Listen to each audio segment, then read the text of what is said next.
Okay, let's jump right into one of my absolute favorite what-ifs in all of history. No, I mean, really think about that for a second.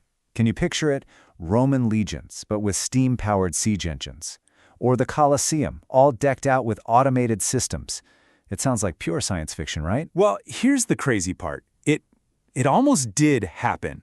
The technology, the fundamental ideas that would eventually power our modern world, they were already there, almost 2,000 years ago. And it all came from the mind of just one guy. And that man's name was Hero of Alexandria. Now, this was a Greek genius, an engineer, living way back in the 1st century AD in Roman Egypt. And his workshop, well, it was, and I mean this literally, like stepping into a world 1,700 years in the future. Okay, so let's do it. Let's peek inside that workshop. Because what we're about to see are things that just shouldn't exist in the ancient world. They're like, I don't know, artifacts sent back in time? First up, we've got to talk about his most famous invention. This is the big one.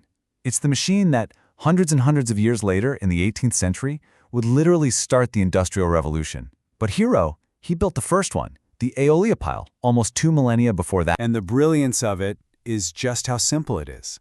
So you heat up water in this sealed pot.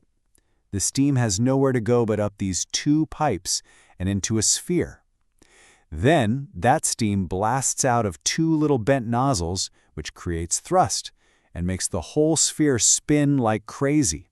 Get this, he was basically demonstrating Newton's third law of motion 1,600 years before Newton was even born. A reaction engine in ancient Rome. It's wild. Okay, so inventing the steam engine is one thing, right? But as if that wasn't enough, Hero also invented something you've probably used just this week. He built the world's very first vending machine. So its job was to dispense holy water in the temples. Here's how it worked. You put a coin in the slot. The coin's weight would land on this little lever system. That tipping motion would pull up a stopper just for a second, letting out a specific amount of water. Then the coin would slide off, and boom, the stopper would fall right back into place. A totally mechanical, fully automated transaction. Incredible! But he wasn't done. And this next one, this one really shows his flair for the dramatic.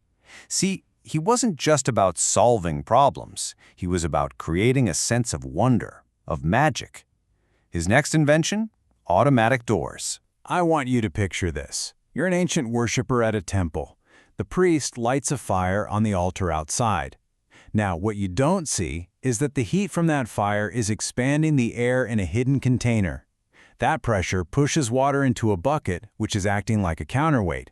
As that bucket gets heavier and heavier, it sinks down, pulling on this whole system of ropes and pulleys. And these massive temple doors swing open, all on their own. For the people back then, that wasn't science. That was a miracle, a literal act of the gods. And as if all that wasn't mind-blowing enough, just to top it all off, he built what a lot of people call one of the first ever robots. It was this cart that you could program, it could move on its own, follow a specific path, even make turns and stop, all powered by this really clever system of falling weights and strings. We're talking about pure, ancient automation. Okay, let's just recap for a second, because this is nuts. A steam engine, a vending machine, automatic doors, and a programmable robot. These aren't just a few clever gadgets. These are the cornerstones, the absolute building blocks of our modern world. And they all came from one guy. I mean, this quote really nails it. His workshop was a sneak peek into a world that was still 1,700 years away. The potential there, it's just staggering to think about. And that brings us to the big central question of this whole story. If the Romans had all this game-changing tech, why did nothing change? Why did it all just fizzle out? Why didn't we get a Roman industrial revolution? Well, to figure that out, we have to stop looking at the inventions for a second and start looking at the world they were created in. See, here's the key. The most important takeaway. Technology, no matter how incredible it is, doesn't just exist on its own. It's like a seed of genius. It needs the right kind of soil to actually grow. And the Roman Empire, for all its power and glory, was basically rocky ground for an industrial revolution. And when you compare the two eras, the differences are just huge. Look at the motive. In the 18th century, it was all about efficiency, making things faster and cheaper. But in Hero's Rome, it was about putting on a good show, about philosophy and spectacle. And then there's labor. The Industrial Revolution happened because hiring people was expensive. But Rome ran on a massive supply of cheap slave labor, so there was no real financial reason to invent a machine that saves labor. And that context changes everything. It changes how you see the machines themselves. They're not essential tools. They're just interesting toys. And really, that's the biggest piece of the puzzle, the mindset.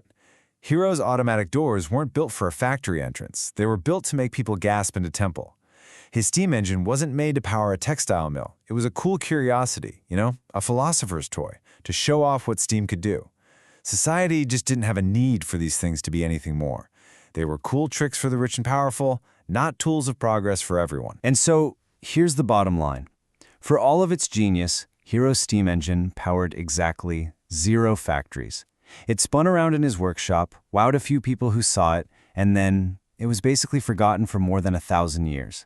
So, what does this mean for Hero's legacy? Was he a failure? Absolutely not. No way. It just means he was a true genius who happened to be born completely, profoundly out of his time. And that really gets to the heart of it, doesn't it? His brain was working on a totally different level than the society he lived in.